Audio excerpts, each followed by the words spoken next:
I'm Michelle with Corner Curve Quilts. Thank you for joining me for the mystery quilt Amber. This is Amber. I love the way this quilt has turned out, and I hope you do too.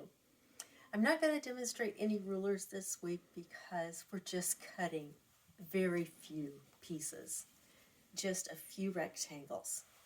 And half of them you will then sew to the split dog tooth units, half to the right ones and half to the left ones. So you end up with a few of them that are like this.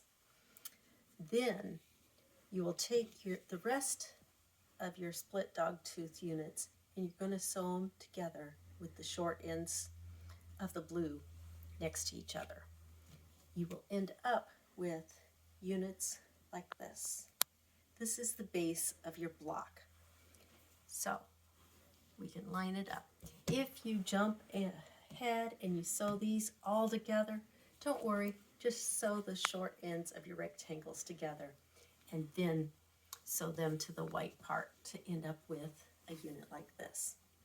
These units will be used in the top and bottom rows along with a few of your purple and white half square triangles that we made in, I believe it is week 4. So after you've sewn your base of your block together, you're going to find your flying geese units that you sewed 2 patches together. You probably have a big stack of them like this. You are going to put the yellow sides together of your flying geese and stitch them. And that is the middle of your block, like this. And in week 4, when we did work with those purple and white half square triangles, I had you go ahead and sew those together. It was a little hint of what might be coming, and that is the top of your block. When they are all sewn together, you should have blocks that look like this. Then we are going to take our blocks and we're going to line them up with the purple on top, alternating with the blue on top.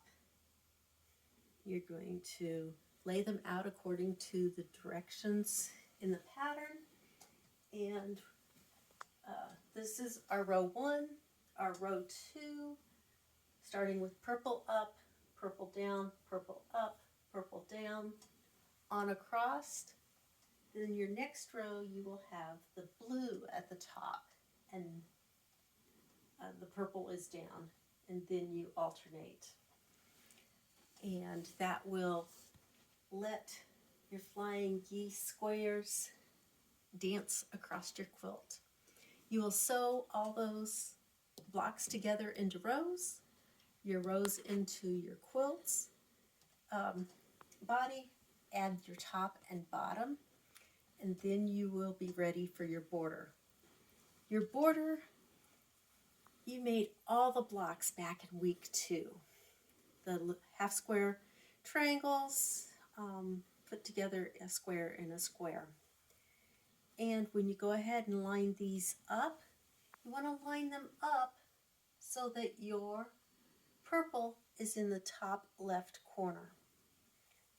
And so I have 2 here, and these would be for the side. If I flip that down and stitched them together, I would have my side unit. Now, you want to be careful because this is a side unit, but if I went to turn it, it is not a top or a bottom unit because my purple is not in the top left corner. When I sewed these borders, I had one side that was not right, and I had to have a date with Jack and rip them all apart and sew them back together the correct way. But don't let that intimidate you. You can do this, and I recommend you lay them all out either on your design board or where you want, wherever you lay out your blocks, and do 2 at a time.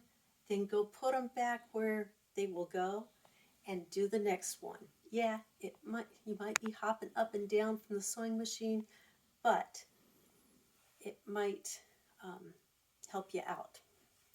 When you do finish,